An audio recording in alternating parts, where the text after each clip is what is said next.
नमस्कार दोस्तों, मैं Santosh Kumar the success zone channel पे आप लोगों का स्वागत करता हूं। मुझे आशा और विश्वास है कि आप लोग अच्छे होंगे, स्वस्थ होंगे और इस वीडियो को देख रहे होंगे। ठीक है, आज का मेरा टॉपिक है क्लास 10 का बायोलॉजी का प्रथम चैप्टर जैव प्रक्रम और पोषण। ठीक है, लाइफ प्रोसेस एंड न्यूट्रिशन। ठीक, चलिए हम समझते हैं कि जैव प्रक्रम होता क्या है। ठीक है, जैव प्रक्रम लाइफ प्रोसेस, ठीक है, वैसा प्रक्रम जो मानव शरीर का अनुरक्षण करता है, जैव प्रक्रम कहलाता है। ठीक है, अनुरक्षण का मतलब क्या होता है? मेंटेनेंस करना। ठीक, देखिए इसके अंतर्गत 4 प्रक्रम आते हैं। ठीक, पहला पोषण, दूसरा शोषण, तीसरा उत्सर्जन, चौथा वहन। ठीक है, आइए पहला हम पोषण के बारे में पढ़ते हैं कि पोषण क्या होता है। ठीक है, देखिए पोषण पोषण को इंग्लिश में क्या बोलते हैं? न्यूट्रिशन। ठीक है, वैसा जैव प्रक्रम जिसके द्वारा कोई जीव पोषक तत्वों को ग्रहण कर उनका उपयोग करते हैं, पोषण कहलाते हैं। ठीक है, देखिए पोषक तत्व को कोई जीव ग्रहण करता है तो ये खाने के बाद क्या होता है? पोषक तत्व। मान लीजिए कि हम पोषक तत्व को खाते हैं। ठीक है, तो खाने के बाद कहाँ जाता है? ग्रास नली से होते मुख से ग्रास नली से होते हुए अमाशय में जाएगी। ठीक है, अमाशय में क्या होगा? इसका हाइड्रोक्लोरिक अम्ल पाया जाता है। ठीक, वो इस पोषक तत्व को पचाएगा और जब शरीर में पाचन होगा तो वहाँ से क्या होगा? एनर्जी आएगी। ठीक है, ऊर्जा आएगी। और इसका जो है यूज, जैसे कि शरीर का कोई पार्ट डैमेज हो गया, मतलब टूट फूट के मरम्मत में भी इसका सहयोग मिलता है पोषक तत्व का। ठीक है, चलिए आगे हम समझते हैं। ठीक है, देखिए पोषण जो है 2 प्रकार के होते हैं। ठीक है, पोषण कितने प्रकार के होते हैं? 2 प्रकार के होते हैं। ठीक, देखिए पहला है स्वपोषण। ठीक है, ऑटोट्रोपिक न्यूट्रिशन। समझते हैं कि ऑटोट्रोपिक न्यूट्रिशन होता क्या है। ठीक है, वैसा पोषण जिसमें कोई जीव अपना भोजन स्वयं बनाते हैं। ठीक है, स्वपोषी कहलाते हैं तथा यह प्रक्रिया को स्वपोषण कहते हैं। ठीक है, अब देखिए कि स्वपोषण किस में होता है। ठीक है, जैसे कि यह हरे पेड़ पौधे में होता है। ठीक है, ये कहाँ होता है? हरे पेड़ पौधे में। ठीक है, इसमें प्रकाश संश्लेषण प्रक्रिया की ज़रूरत पड़ती है। ज़रूरत इसलिए पड़ती है क्योंकि हरे पेड़ पौधे क्या करता है कि प्रकाश संश्लेषण की उपस्थिति में अपना भोजन बनाता है। ठीक है, इसीलिए इसकी ज़रूरत होती है। ठीक, चलिए आगे देखते हैं हम। ठीक है, देखिए पेड़ के पत्ते हरे, पर्णहरित या क्लोरोफिल के कारण दिखाई देते हैं। ठीक है, देखिए ये इम्पोर्टेंट क्वेश्चन है कि बार बार जो है ऑब्जेक्टिव के रूप में क्लास 10th के बोर्ड एग्जाम में बहुत बार पूछा गया है। ठीक है, कि पेड़ के पत्ते हरे क्यों दिखते हैं? ठीक है, तो पर्णहरित या क्लोरोफिल के कारण दिखाई देते हैं। ठीक है, एवं इसमें मैग्नीशियम तत्व पाया जाता है। ठीक है, ये भी क्वेश्चन बार बार पूछा जाता है। ठीक है, कि क्लोरोफिल में कौन सा तत्व उपस्थित होता है? तो मैग्नीशियम उपस्थित होता है। ठीक है, या ऐसे पूछ लेगा कि हरे पेड़ पौधे में कौन सा तत्व उपस्थित होता है? तो मैग्नीशियम उपस्थित होता है। ठीक है, आगे हम चलिए आगे जानते हैं। ठीक है, देखिए रंध्र रंध्र को क्या बोला जाता है? एस्टोमाटा। ठीक है, पत्तियों के सतह पर पाए जाने वाले, ठीक है, छोटे छोटे छिद्र को ही रंध्र मतलब एस्टोमेटा कहते हैं। ठीक है, एस्टोमेटा कहते हैं। ठीक है, यह पौधे में गैसों का आदान प्रदान करता है। ठीक, यह पौधे में क्या करता है? गैसों का आदान प्रदान करता है। ठीक है, ये देखिए रंध्र से भी बोर्ड एग्जाम में बहुत सारे क्वेश्चन बनते हैं। ठीक है, जैसे इसमें एक क्वेश्चन ऐसे पूछ लिया जाता है कि कौन सा भाग में रंध्र उपस्थित होता है, मतलब पौधे के कौन सा भाग में रंध्र उपस्थित होता है? तो आंसर क्या हो जाएगा इसका?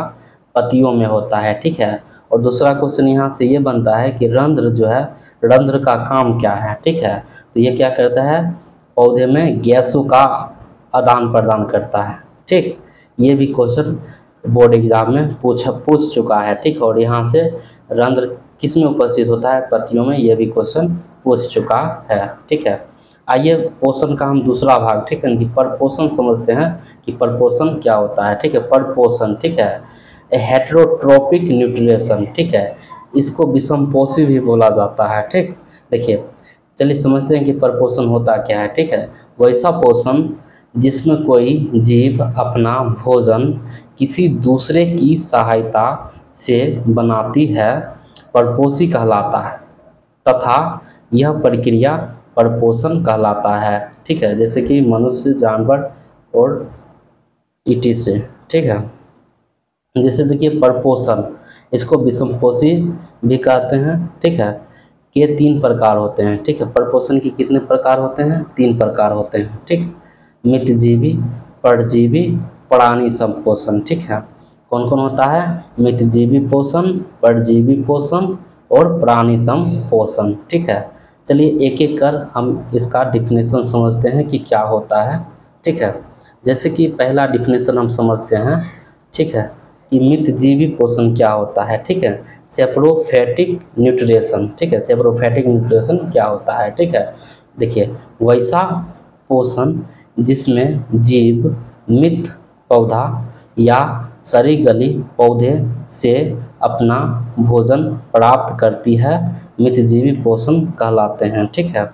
ठीक, जैसे कि गोबर छत्ता, कवक, बैक्टीरिया, ईटीसी, ठीक है। इसमें देखिए एक इसका एग्जाम्पल बहुत महत्वपूर्ण है, क्योंकि पिछले बोर्ड एग्जाम में, ठीक है, ये ऐसे पूछ लिया गया है सवाल, ठीक है, कि गोबर छत्ता कौन सा पोषण है, ठीक है। इसका आंसर क्या हो जाएगा, मितजीवी पोषण है, ठीक है। इसको अच्छा से याद रखिएगा, ठीक है। आगे हम चलते हैं, अगला परजीवी पोषण समझते हैं कि क्या होता है, ठीक। देखिए हम समझते हैं कि परजीवी पोषण क्या होता है। देखिए परजीवी पोषण, ठीक है, पैरासिटिक न्यूट्रिशन, ठीक। पैरासिटिक न्यूट्रिशन क्या होता है वो हम समझते हैं, ठीक है। वैसा पोषण जिसमें कोई जीव दूसरे जीव से अपना भोजन प्राप्त करते हैं परजीवी कहलाते हैं, ठीक है, परजीवी पोषण कहलाते हैं, ठीक है। जैसे कि अमरबेल, टेपवर्म, गोल कीमी, ईटीसी, ठीक है। जैसे इसका हम एक एग्जांपल लेके समझाते हैं, ठीक है, कि भोजन जो है दूसरे जीव से अपना भोजन प्राप्त करते हैं, ठीक है। जैसे कि ये टेप वर्म है, ठीक है, ये पेट में पाए जाने वाले कीड़े मकोड़े हैं, ठीक है। तो क्या होता है कि ये पेट में रहते हैं, तो ये इसको भी तो पोषण जरूरी होता है। तो पेट में जो भी चीज़ हम लोग खाते हैं, ठीक है, उससे उससे ये भी क्या करता है कि भोजन प्राप्त करता है, ठीक है। तो इस तरह से हम समझ सकते हैं, ठीक है, कि ये दूसरे जीव पर आश्रित रहता है, क्योंकि जब तक हम भोजन नहीं करेंगे तो ये कैसे करेगा भोजन, ठीक है। चलिए अगला हम समझते हैं, ठीक है, कि प्राणी संपोषण क्या होता है, प्राणी संपोषण क्या होता है, ठीक है। होलोजिक न्यूट्रिशन, ठीक है, वैसा वैसा पोषण जिसमें जीव अपना भोजन ठोस या तरल के रूप में ग्रहण करते हैं प्राणी संपोषण कहलाते हैं, ठीक है।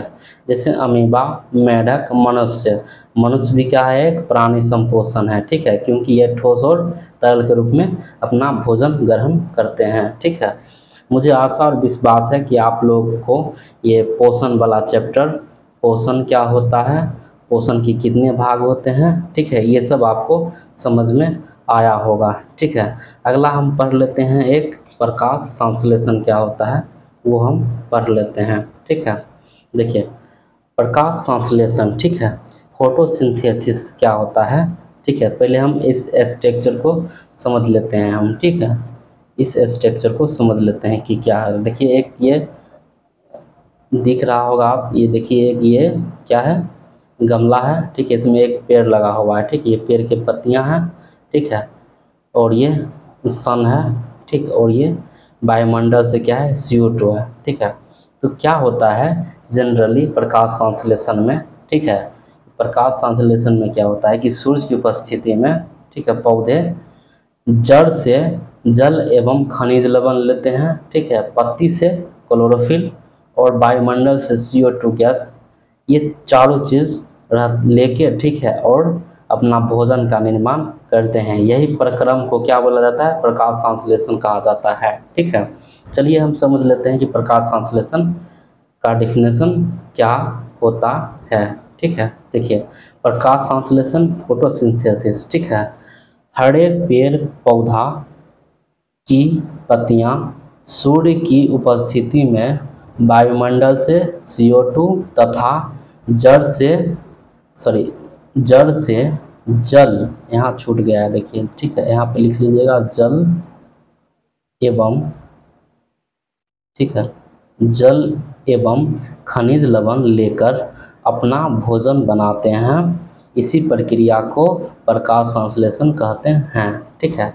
अब देखिए, प्रकाश संश्लेषण को हम समीकरण द्वारा व्यक्त करते हैं हम, ठीक है। जैसे कि क्या हुआ कि CO2 और जल, ठीक है। CO2 वायुमंडल से क्या लिया? CO2, और पेड़ के जड़ से जल लिया, ठीक है, और क्लोरोफिल और सूर्य के प्रकाश की उपस्थिति में, ठीक है, ये अपना प्रकाश संश्लेषण की प्रक्रिया स्टार्ट किया तो क्या बना? C6H12O6, ठीक है, ये ग्लूकोज का सूत्र है, ठीक है। जल बना और ऑक्सीजन गैस को रिलीज किया, ठीक है। अगर यहाँ पे एक क्वेश्चन पूछा जाए कि प्रकाश संश्लेषण में कौन सा गैस मुक्त होता है, तो ऑक्सीजन लास्ट में क्या होता है? निकलती है, तो ये गैस क्या होता है? मुक्त होता है, ठीक है। यहाँ से देखिए बहुत सारे क्वेश्चन बनते हैं, जैसे कि परीक्षा में कभी कभी इसको संतुलित करने के लिए पूछ लेता है, ये समीकरण दे दिया जाता है, संतुलित करने के लिए पूछ दिया जाता है, ठीक है। इसमें अगर क्वेश्चन पूछा जाए तो जैसे कि वायुमंडल से क्या लेते हैं हम? CO2, ठीक है। प्रकाश संश्लेषण में पौधे के जड़ से क्या लेते हैं? जल लेते हैं, ठीक है। और ग्लूकोज, इसको याद रखिएगा, ग्लूकोज का सूत्र भी कभी कभी पूछ लिया जाता है, ठीक है। आगे हम समझते हैं कि प्रकाश संश्लेषण के लिए क्या क्या आवश्यक है, ठीक। देखिए, प्रकाश संश्लेषण के लिए आवश्यक पदार्थ, ठीक है। प्रकाश संश्लेषण के लिए 4 पदार्थ आवश्यक होता है, ठीक है। जैसे पहला कि पर्णहरित या क्लोरोफिल, ठीक है, ठीक। दूसरा जल एवं खनिज लवण, तीसरा कार्बन डाइऑक्साइड, और चौथा सूर्य के प्रकाश, ठीक है। ये चारों चीज उपस्थित होना चाहिए प्रकाश संश्लेषण में। अगर ये चारों चीज अगर प्रकाश संश्लेषण में उपस्थित नहीं हो, ठीक है, तो प्रकाश संश्लेषण नहीं कर पाएगा, ठीक है। पेड़ पौधे अपना भोजन प्राप्त नहीं कर पाएंगे, ठीक है। तो आज का टॉपिक यहीं तक रखते हैं। अगला टॉपिक नेक्स्ट वीडियो में हम बनाएंगे, ठीक है। इतना बात आप लोगों को मुझे आशा और विश्वास है, ठीक है, कि इतनी चीज़ आप लोगों को समझ में आया होगा, ठीक है। अगर आप लोग को अच्छा लगा होगा वीडियो, ठीक है, तो एक बार लाइक ज़रूर कर दीजिएगा। आपका एक लाइक हमको बहुत सारा मोटिवेशन देता है, ठीक है। धन्यवाद।